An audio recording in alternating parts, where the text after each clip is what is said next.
I never lose, either I win or I learn. Those are my only options, to whomever it may concern. About to be a hot topic, play with fire, you get burned. Ain't nobody give me nothing, whatever I got, better I earn. I never lose, but I learn. I either win or I Thank you for learn. listening to the Those are Strong my- AF podcast. This episode is brought to you by our Weight Loss Transformation Masterclass. After spending over 30 years of my life being obese and dealing with chronic constipation issues, I decided to get my certification in fitness, nutrition, and wellness to empower myself to lose over 70 pounds and keep it off. Watching my brother and dad have a heart attack within weeks of each other, I knew I had to make a change, but I wasn't sure what to do. After researching and studying to get my certification in fitness, nutrition, and weight loss management, I was able to use this knowledge I gained to lose over 80 pounds and keep it off.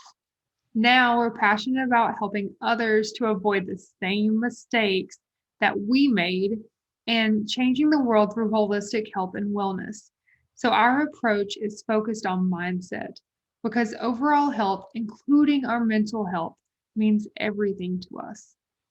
Imagine waking up with more energy than you imagined possible, no longer worrying about digestive issues and bloating. We're here to show you how to ditch the fad diets and make small changes in your lifestyle, which will make a massive impact on your quality of life. These are changes that you will be able to pass on for generations to come. Go to veganstrongandfit.com/masterclass today to sign up for your free masterclass and get started on a happier, healthier journey. Hey guys, welcome back to another episode of the Strong AF podcast. I'm Ashley. I'm Yuri. And today we have on a wonderful guest, Sophie, who is a hypnotherapist, author, Reiki Master Teacher, and sweary single mom and Netflix addict. Aren't we all Netflix addicts? Yes. I mean, you can't not be, really. Right? She lives in the wild green of the beautiful Norfolk countryside in the UK with her brilliant, neurodiverse son, anxious rescue dog, and overconfident cat. Seriously, the cat is unspookable. Yeah, she really is. Nothing gets her.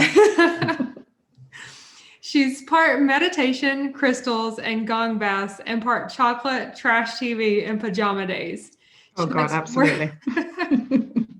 She likes working with people who are a bit woo and a bit practical too. Those are my favorite as well. Yes. Yeah. So she has over 11 years of experience in helping clients manage their emotional struggles and find relief, confidence, and peace of mind. So welcome, Sophie. We're so excited to have you on. Thank you for having me. It's nice to be here. I just love your bio. Like reading that, I'm like, that's my personality right there. Yeah, especially the pajama days. Yeah. Oh, God. I mean, at the moment, there's a lot of pajama days, There especially are. when you're working on Zoom. And I'm going to let you know right now, I have pajama bottoms on. So. Good. The only reason I don't is because I just went out for a walk, but prior to that moment, it was pajamas all the way. Business from the waist up, Exactly. pajamas from the waist down. Exactly. Wonderful. So tell us a little bit about how you got into this business of coaching and Reiki management. So I was lucky enough to be raised in a family that was very hippy-dippy and open-minded. So we were always introduced to alternative remedies and alternative healing, and we were given normal allopathic medicine as well. So just to kind of reassure everybody, there was no trying to fix broken legs with knitted yogurt it was very, and that's what I love about the alternative world is being practical as well as being ethereal. You can absolutely blend the two together so beautifully. And then I had my son in 2008, and prior to that I had been an actor and a singer, and that's not really possible when you've got a little one. So I was kind of at a real junction in my life of kind of, I had postnatal depression really quite badly. My marriage was not really working. And I just sort of thought, I don't know what I'm supposed to do. I don't know what I'm supposed to do with my life and still be able to look after this little being who needs me constantly. And the word Reiki just sort of pinged into my head. And I'd heard of it, but I had no clue what it was at all. So I did some research, and the more I read about it, the more I just thought, that's me. That is absolutely me to a T. And I was living in London at the time. I looked, and as you can imagine, London is packed with all sorts of people who can teach Reiki. I just couldn't find anybody who resonated with me. So I looked outside of London, went into the countryside outside of London and took some training. And after that, it was just such a right fit. And then hypnotherapy came some years later. And I just discovered that here was, normal traditional hypnotherapy is quite it's quite clinical, it's quite dry. It's very sort of like, do you want to quit smoking? I can help you quit smoking. And yeah, I can do that, but I prefer to work with the two things blended together in a much more feeling and intuitive based way. So yeah, the hypnotherapy gets to work on the nuts and bolts of the way we think, and the Reiki gets to work on the deeper energetic part of how we feel. And so the two together, oh gosh, it's such a fantastic combination. I love that. That's so interesting because, I've heard of hypnotherapy, I've heard of Reiki, but I've never heard of the two mixed together, but it just makes sense. It makes total sense. When I first started learning hypnotherapy, I thought, oh, well, this is kind of what I do already. Only, hypnotherapy training teaches you how to use very specific tools and techniques to achieve certain goals.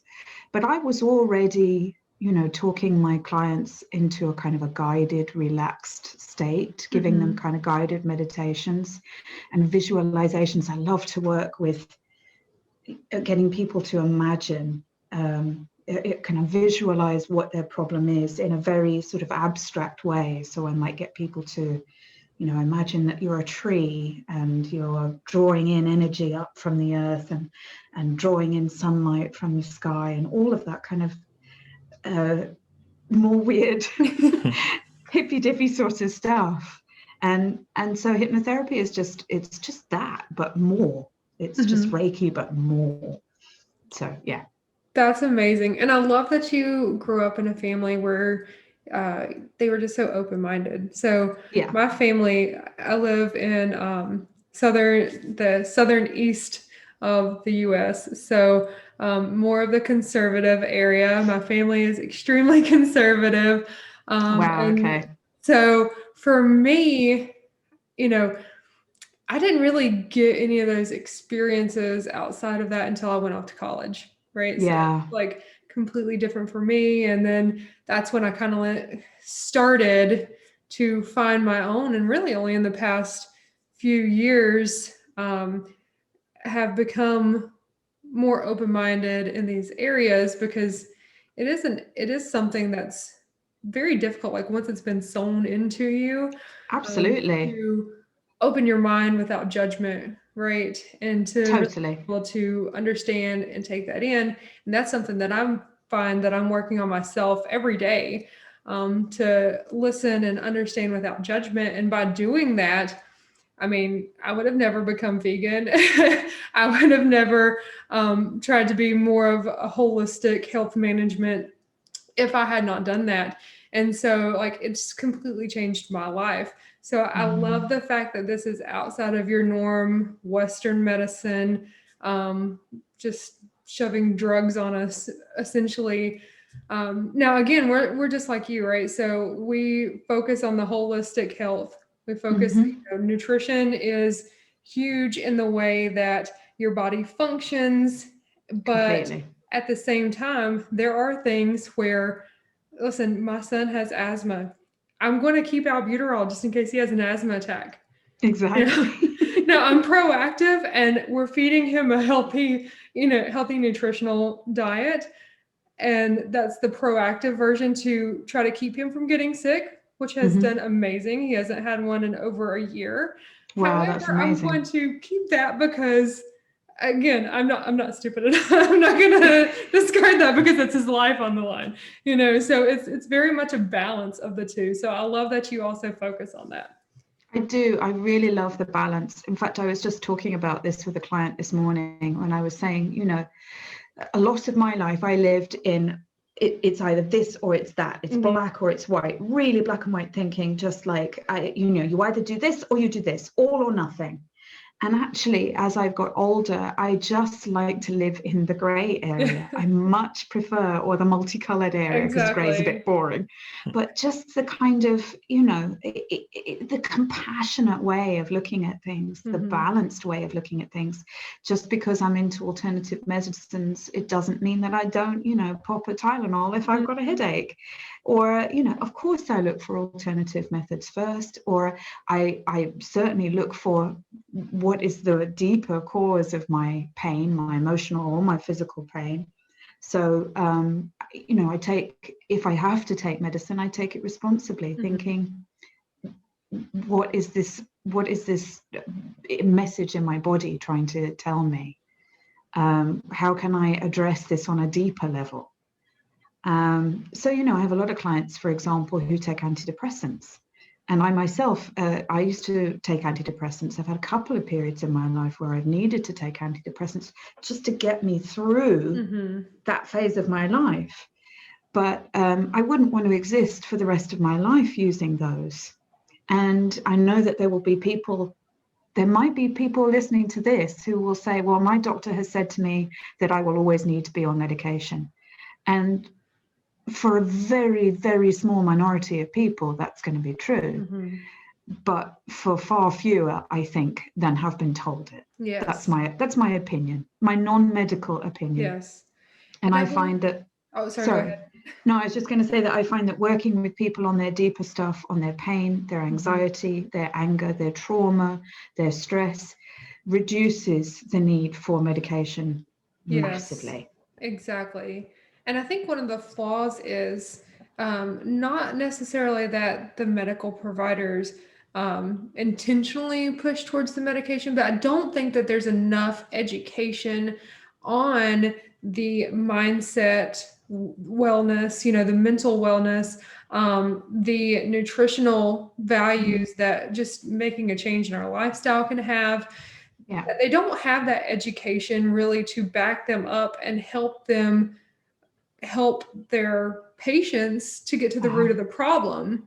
So they're treating them in the way that they've been taught through medical school. And I think that's a huge flaw. That's a big gap that we're missing in the education system, not only for our medical providers, but all the way up through school. They're not really taught about nutrition. No, and I think, that's a real issue. I mean, I know that, and I'm sure you know this, being a vegan, it's still perfectly possible to be really unhealthy, because at this time in the world, more than any other time, there is a ton of vegan products out there.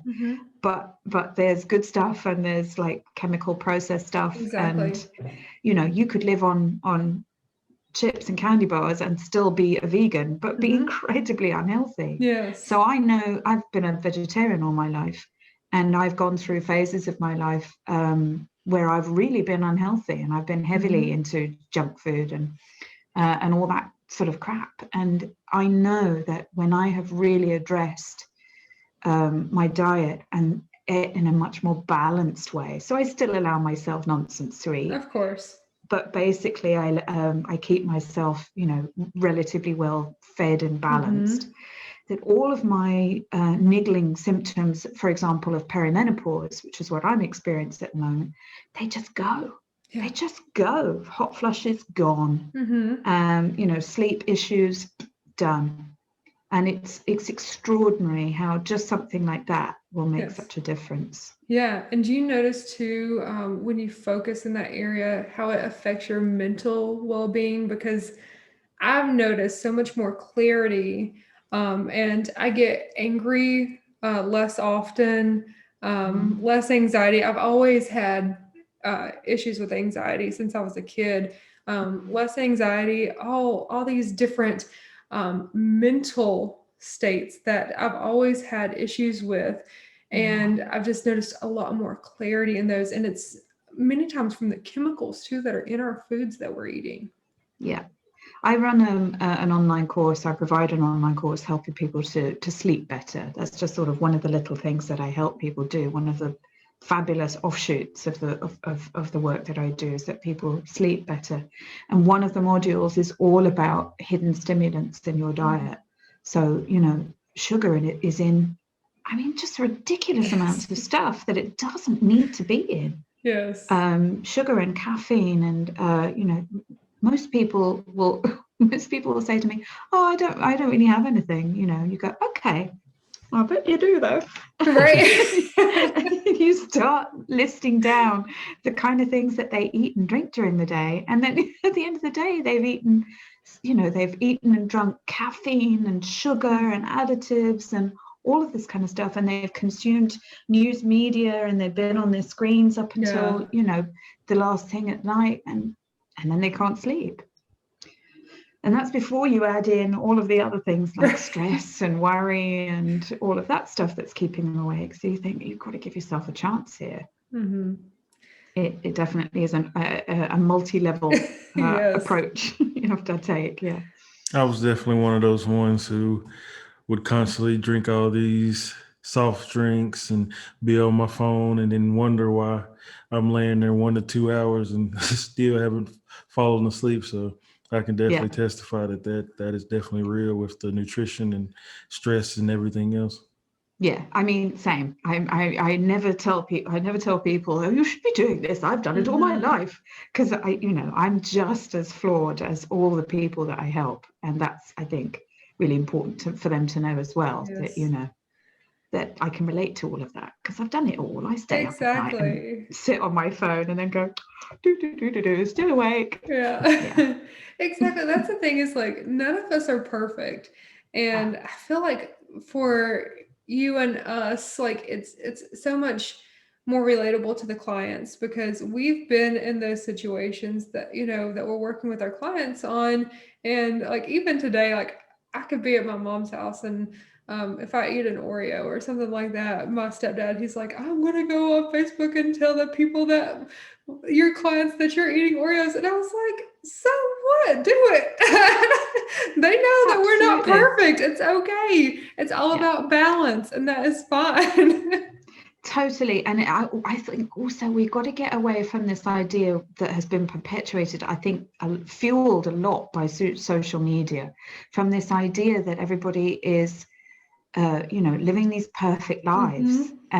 You have all of these celebrities doing these little videos about, especially during lockdown, saw the other day Cameron Diaz making some salad dressing, and I thought, this is like perfect and everything, and she looks amazing, and here's this incredibly healthy thing with fresh oranges and all that stuff, and I just thought, oh, rubbish. I bet she sits down with a chocolate bar in front of a crap film and just goes, I bet she does. Yes.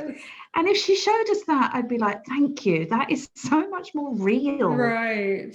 Yes. Everyone is concerned about the perception that other people have of them, that they're just so afraid to be themselves or to show who they really are. And it leads to so much shame as well. I mean, that's something that I help my clients with, I think, more than anything, is this feeling, particularly for women, for mothers, this feeling of not being good enough. Yes. And, when we become parents, we just become subsumed with guilt that we're not doing enough. We're supposed to be feeding our kids organically and teaching them, child-led education and homeschooling, and but it's too much. And you're horrible if you're a working mom, because you're not spending enough time with your kids. But if you're not working, then you're a horrible woman, because you're not out there doing your womanly rights, standing up, and it's just, there's no you can't win. No, there's no leeway for women at all. No. This reminds me, the other day I was walking around, and one of my coworkers, she seen me eating chips, and she was like, "Yuri, aren't you supposed to be on a diet? You can't be eating that." I said, "So I can't eat it." I said, "But everybody else eats it, so why can't I eat it?" And then I was like, well, first thing, I don't do diets. I don't diet. This is a lifestyle. I was like, all the work I put in, I'm allowed to have a bag of chips here and there if I want to. So just Absolutely. relax. Yeah, relax. I mean, I'm following a fairly strict lifestyle of eating at the moment. That's the phase of my life that I'm in. But I know full well that if at least once a week I didn't throw it all out the window and eat garbage once a week, that I would start to feel like I was being deprived. And for some people, that works really well, to be incredibly regimented and controlled, to be very ascetic. That works really well for them. It does not work for me. Exactly. And it's about knowing yourself, knowing what works for you. I need to eat crisps. I need to eat chocolate. I need to do those things. If I did them all day, every day, that would be bad. So I don't do that. Right. But I do need to let off steam and just be a slob from time to time. Yes, exactly. Yeah, that's something we deal a lot with some of our clients, where they may start to get sick of what they're eating and cutting out all this, and seems like they come to us asking for our permission to go out and eat something that's not in their meal plan or something like that. And we tell them, oh yes, go ahead, just enjoy yourself, just especially if you're going to be out with family or something like that, indulge. And we refer to them as refuel meals instead of cheat meals, because cheat associates this negative guilt in your brain, and it makes you feel like, well, I already cheated, I might as well cheat again. But no, you're refueling your body and you're providing it with the energy that it needs to sustain. That's a really good way, because I always call it my cheat day. You're so right. I'm going to stop doing that from now on. You're quite right. It completely messes with your mindset about it. Makes you feel like you're being naughty. Or, yes. I think that's the thing, this idea of shame and guilt, and it all fuels this feeling of not being good enough. And yeah, that's absolutely what is the purpose of doing all this, is to enjoy your life, isn't it? To make you feel better. What's the point of feeling better if you don't feel better? Exactly. If you're feeling deprived and cranky and all of that, no. Yeah. And I think we all have this huge idea of what that end goal is, right? That's all we focus on. We don't focus on the journey. But the thing is, once you hit that end goal, then what's going to continue to drive you, right? So you have to be happy about the journey that you're on, and you have to be enjoying that, because that end goal, that's one moment in time. But your journey, that's your whole process. That's your life right there that you're missing out on if that's all you're focused on as the end goal. 100%. I was just talking about this with my audience earlier today, and just saying, just so you know, I'm not going to fix you. I'm not going to cure you. I'm not going to take you from A to Z, from birth to death. I'm going to take you on your next few steps along this healing journey, because it is a lifelong process. All of this work that we do on ourselves, all of this eating the way we want to eat, and dealing with our old stuff and healing our trauma, it's a lifelong journey. If I was to suddenly, boom, take everyone's problems away, what do you do for the rest of your life? Exactly. What do you do for the next 40, 50 years? You're just like, well, I fixed it all, so what then? Right. So yeah, you've got to get comfortable with the journey, definitely. Exactly. And we're never going to be perfect. So we need to stop living like there's this perfect ending, because there's not. Yeah, there is no end goal, really. I mean, there is one ultimate end goal. We're not in a hurry to get there, right? Exactly. That's what I think. I believe I stumbled across a saying where it says, hurt people, but you never hear the saying, healed people help other people heal. And definitely with what you're doing and what we're doing, we're definitely leaving our mark. So that's a great thing. Yeah, that's lovely. I'm going to steal that too. You guys are giving me some really good stuff. Yeah, that is lovely. Hurt people do hurt people, but also hurt people, there is the potential to break that cycle because of the understanding that you get from going through your stuff, from going through your pain. I think I would not be able to help the mums that I help, the people that I help, if I had not experienced and still do experience intense challenges. Exactly. I wouldn't be able to speak about, the challenges of parenting a high needs child if it wasn't for the fact that I struggle with parenting a high needs child, and I need support too. Yes. We all need support and guidance. Exactly. Yes. It's just like certain people are afraid to like be themselves, especially on social media. We all paint this perfect image that we're living the perfect life and we don't have any stress or any anxiety. It's just really saddening. It is. And it's difficult to strike a good balance as well, because I personally am not a fan at all of this kind of Instagram positivity of just saying, live in the positive and all of that. I do think a positive attitude is really important. But for people like me, I'm not naturally positive. I've had to work really, really hard. I have a very big negative bias for whatever reason. For all sorts of reasons. I have to work really hard at being positive. So I'm very conscious. I don't want to show up for my audience or for my clients by saying, everything's wonderful and I feel really great today. And I'm going to help you feel really great today, because it's fake. And I'm really all about being absolutely authentic and just showing up and saying, oh, I am really struggling today. What a crap day this is. Does anybody else need some support, some love, some help? Let's do this together. Come on. I'm going to show you how I deal with my stuff. This is how. Yeah. That to me is much more helpful. I can relate to that. Yeah, I'm with you. And it gets on to me a little bit too, because I'm not the most positive person about everything, and I think that's too part of a woman thing, because we think of everything that could go wrong with any kind of decision. And it's just like everything that I think about, I'm like, okay, well, what if this, what if this, what if this? And, sometimes I do have a bit of a negative connotation behind it, because I've had experiences in my past that were negative. And so it's one of those things where, yes, I think it's great to have a positive outlook and to be able to share that positivity. But also, like you said, if I'm going through a rough day, then, if I fake it, it's going to be very obvious that I fake it. I'm just not good at putting on that face, when I don't feel it. So, and I think it's okay to feel negative some days, because we can't just always be positive, and we have to express ourselves when we have a rough day, because if we keep it inside, then it's just going to lead to so much more stress and anxiety. 100%. We have to normalize being wrong on the internet and that being fine. We have to normalize making mistakes. We have to normalize having bad days. We have to normalize the whole spectrum of human emotion. And be okay with that. I think I think a positive outlook, the thing is that negative bias that you feel as well, that comes from anxiety, because anxious people have had a lot of shit that they've sorry, I shouldn't swear. No, you're good. I'm so sorry. You're good. It's very we hard do as well. It's fine. Oh, good for you.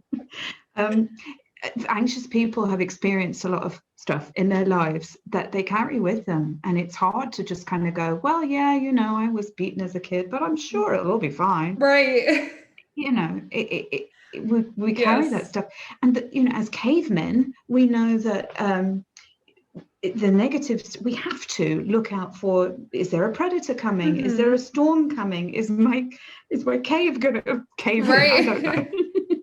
All that stuff. It's a very, biologically important that we have that. The negative parts of our brain that are looking for danger, looking for threats, they're much bigger than the other parts of our brain. Yes. So, that's why we remember criticisms more than we remember compliments. So it just means we have to put in the effort to kind of remind ourselves of the good, gather the good, milk it for all it's worth, hold on to those compliments, make gratitude journals, all that kind of stuff. Really train your brain to focus on the positive as much as possible. Yes. And one thing I've definitely learned over the years of growing and stuff like that, I've learned to sort of be comfortable with being uncomfortable, knowing that things can change and there's all kind of obstacles you're going to come across in life and stuff like that. And to piggyback like what you were saying, when you're down and stuff and feel negative, me as being your spouse, being your husband, in my mind, it's okay. What do I do to try to fix it? I've got to Fix it, yeah. solve this, not knowing that the only thing I can do is listen. Just hear what she's saying, let her get everything out, and just be there for her. If she wants to cry, let her cry it out. Just that's all I could do. I can't just fix it the way that most men think they're supposed to do. They're supposed to fix everything. All I could do is listen and just be okay Yeah. with that. Yuri, we need more of you. Do you have a brother? That is a normal human reaction. I do it too. Even as a therapist, I do it too. It's just like, oh my God, how can I take this pain away? How can I make it okay? But a lot of the time when I'm really down, and I turn to my mom, is the first person that I turn to. And she desperately tries to fix it for me as well. And I have to say to her, Mum, all I want to do is moan and have you go, oh, that's awful. I'm really sorry. I'm so sorry you feel that way. And then I just kind of go, it's okay. Yeah. You know what I mean? It's okay. It's Exactly. okay. And it will pass. Yeah. It's just like it's stirring around in your head and it just needs to come out. Yeah. When it comes out, it's a relief. And it's validated as well, having somebody else hear it and not try and fix it, which in turn makes it feel like you're wrong for feeling that. Just kind of sitting with you in that pain and thinking and saying, you know, I would feel the same way. If that was happening to me, I definitely would feel that is crap. I'm so sorry that's happening to you. What do you need from me? Do you want a hug? Do you want a distraction? Do you want commiseration? Do you want advice? What do you need from me? That's it, really. Yeah. Yeah, because a therapist needs to do slightly more than that for a friend. But there's one thing I definitely hate, especially if I'm down and out or if something happens to me that I'm having a conversation with somebody about, or I tell them, hey, man, can you believe this just happened and yada, yada, yada. And then that person may take my conversation and kind of take it over this happened to me, this and that. I'm like, we're not comparing stories to see who's got it worse. I just want you to listen. Yeah. The one-upper. The one-upper. Although it's interesting, you know, because I was watching somebody recently talking about this on TikTok, because I'm a bit of a person who does that. I use examples of my own life to kind of illustrate how things can change, or also that, you know, that experience happens to other people. You're not a lunatic, you know, you're not on your own. And I discovered that actually not everybody thinks like that. That a lot of people think the way you do, which is that it's just like, I am talking. Can you not make it about you? Can you just listen? And that was a really great lesson for me. In, you know, having, as one of my coaches says, having 2 ears, 1 mouth. In other words, listen more than you talk. It was quite a good reminder. I guess so, because like certain people, like I can see what you're saying, where you're trying to show them that they're not alone and stuff like that. And to me personally, that's okay. Just not at the very beginning. That shouldn't be the first thing that comes out your mouth. Yeah. Maybe you say, yeah, man, that sucks and this and that. And oh yeah, well, this happened to me. I know what you're talking about. Then that's understandable. And I think too, like, it's never malicious, right? Because, you know, Yuri and I have been through marriage counseling ourselves, and we have realized that everyone has different communication styles. And for a long time, we didn't understand each other's communication style. And I think this is just another communication style, right? So you're trying to point out that, you know, you're not alone and you're using it as a support. But then other communication styles may hear it offensively. And it's just understanding who you're working with. And that's really eye-opening for me as well, actually, when you say that, because I had never looked at it from that perspective. And again, just another communication style. It is. And, you know, we all have different ways of learning, different ways of communicating. That's one of the things you learn in hypnotherapy, is how to speak to your client very specifically based on how they interact with the world, what we call your modalities. Because some people are very visual, some people are very, what they call kinesthetic, in other words, very kind of touch and sense based. They feel their way into the world. Some people are very auditory and, so on. And so everybody relates to the world in a slightly different way. And you're having to constantly calibrate what you're saying in order to fit the person that you're working with. Because everybody has different experiences as well, apart from anything else. Exactly, most definitely. So with hypnotherapy, when I hear hypnotherapy, the first thing I think of is hypnosis.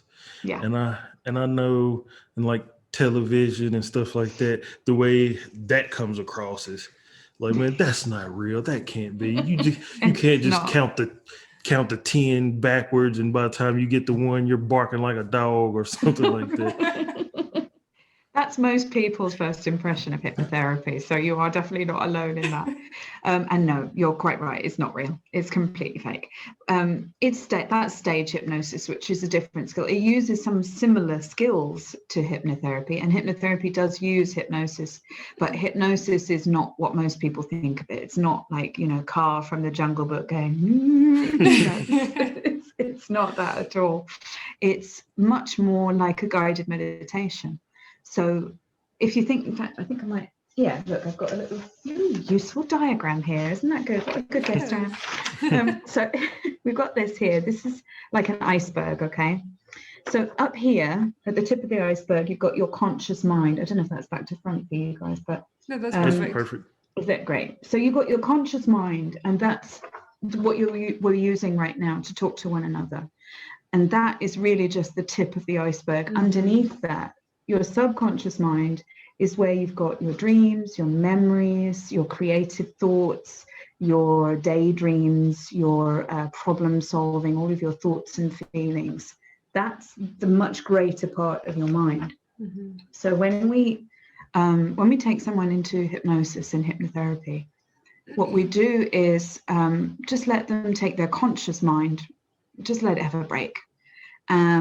And we let the subconscious mind open up. And basically, it's just like sort of daydreaming. So you're fully awake, fully alert, fully conscious throughout the entire experience. You remain in control for the entire experience. So it's not possible to hypnotize somebody to do something that they don't want to do, regardless of whatever tricks you've seen on TV. It's not possible. I cannot make someone bark like a dog unless they kind of want to go along with it and have fun with the whole experience. So, these sort of stage things where you get people pretending that their chair is their long lost lover or whatever, they're going along because it's fun and they want to, and they're cooperating.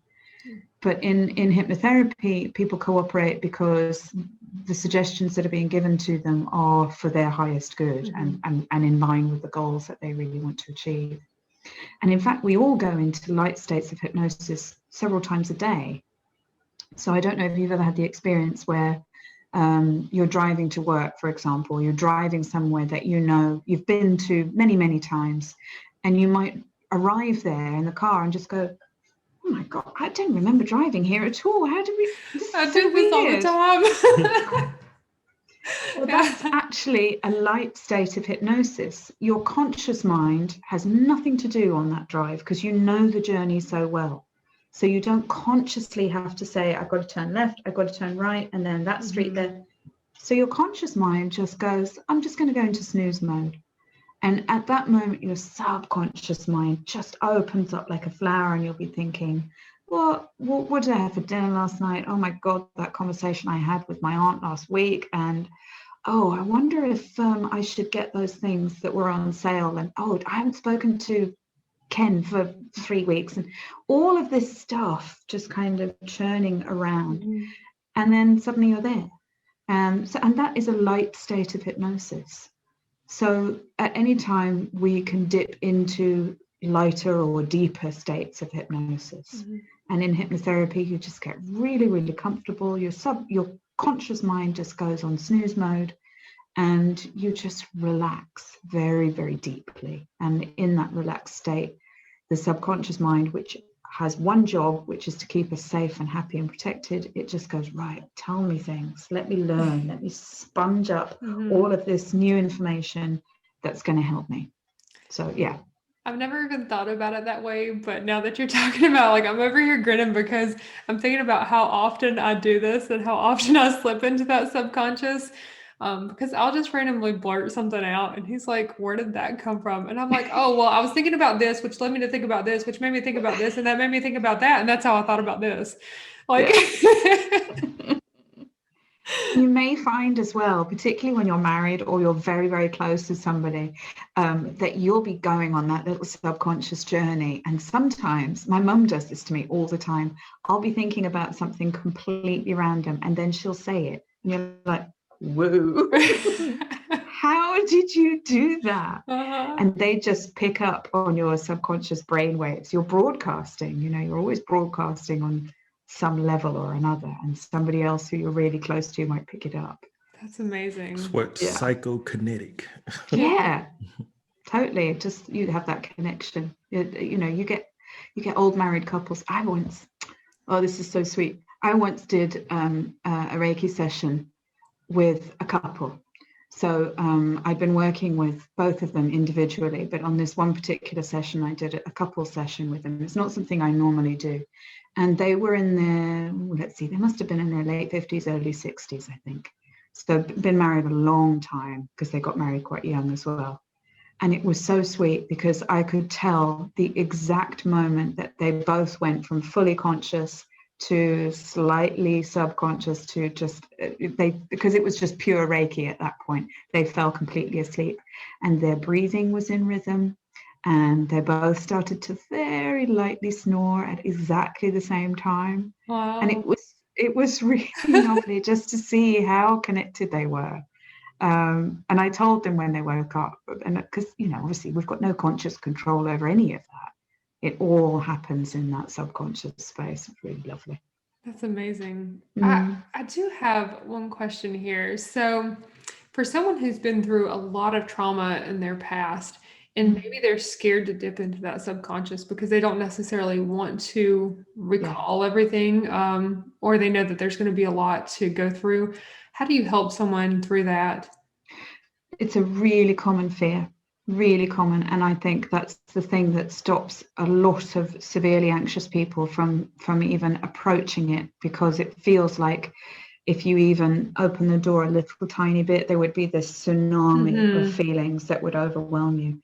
And what I would say is, first of all, that anything that you recall in hypnotherapy, a good hypnotherapist, which is most of them, will not allow you to re-experience any of your old experiences.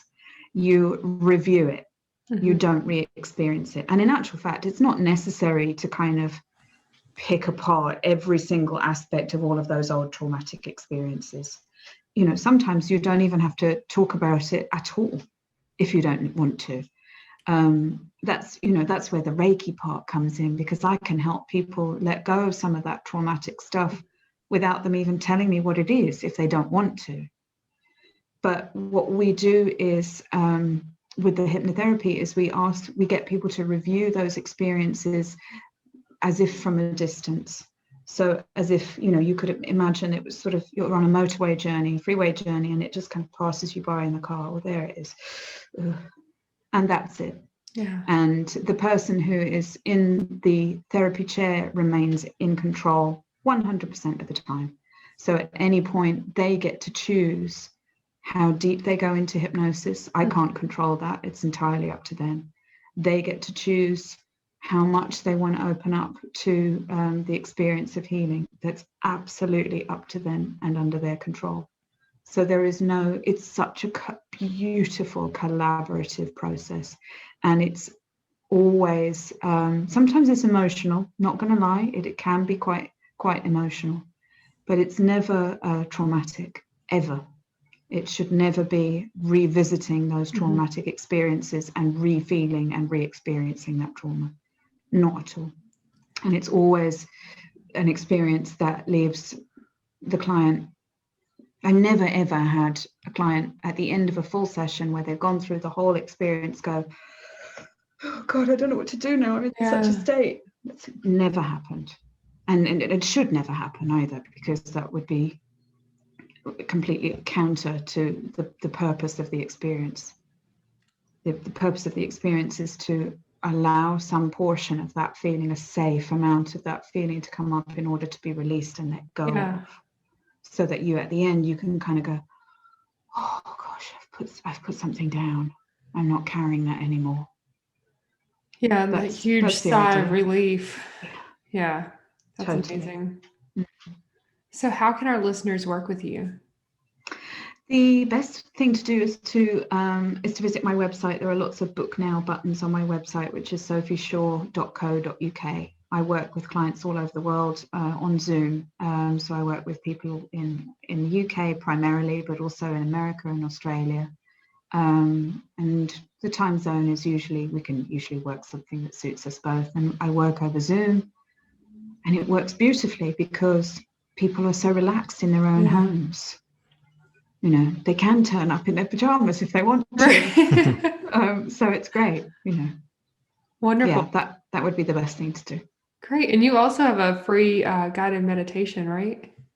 I have lots of free guided meditations. I mean, if people sign up to my mailing list, I have a very beautiful, it's about 3.5 minutes, a guided meditation with some lovely music. But if you go onto my YouTube channel as well, I've got lots and lots of meditations starting at about 5 minutes long, which is great if you just need a quick snippet of something, to up to about 15 or 20 minutes. So there's nothing, you know, you don't have to sit there for hours and hours plowing through you know, endless meditation, you know, hours of deep hypnosis. But yeah, there's lots and lots on there, and they're all completely free. Actually, a lot of that is on my website as well, sophieshaw.co.uk/free stuff. Wonderful. I'll definitely be checking some of those out to help with my anxiety. Please do. Yes. Well, thank you so much, Sophie. It has been a pleasure having you on, but we have a couple rapid fire questions here real quick for you. Okay. Weights or cardio? Oh, for me, cardio. And favorite fruit? Fruit. A banana. It fills you up without, you know, it's quite a nice little meal.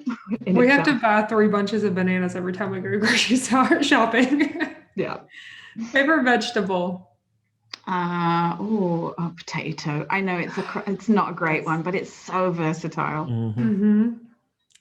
And your favorite comfort food? Chocolate. Yes. Chocolate's gotta be. What kind of chocolate? Oh, I see. Now you're asking me now. It's not nasty, cheap chocolate like a Twix or, you know, something really nasty. Yeah, I'm afraid I'm not a lovely, healthy, dark chocolate. Just a couple of squares will do me. No. If we're doing chocolate, let's do chocolate. Yes. First thing that comes to your mind when you hear vegan? Fit. Well, I suppose that's because that's the name of your podcast. Vegan fit, fit. Because I think, you know, that especially now there are so many vegan bodybuilders and vegan athletes, and people are really understanding that what fabulous, I mean, apart from all the wonderful kindness benefits and environmental benefits, but people are really understanding how great it is for your body to be plant-based. Yes. And the most important question is, where do you get your strength from? Yes. I'm upstairs. Yeah. I don't talk about God an awful lot because I know it can put people off, but really and truly, whatever you conceive of as being God, source energy, the origin, the creator, God, whatever you want to call it, that's the ultimate thing, really. Yeah. Exactly. Yes. Yeah. Well, that's wonderful, Sophie. Thank you so much again for coming on. We have had an amazing time with you today. Yeah, me too. It's been lovely talking with you both.